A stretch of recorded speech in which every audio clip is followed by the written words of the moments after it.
Okay, this is wild. I had to drive into the ballpark. Go check this shit out.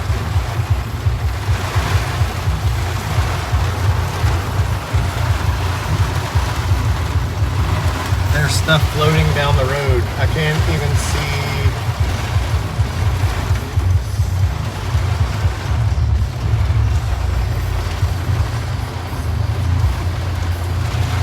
That's wild. It's like a river.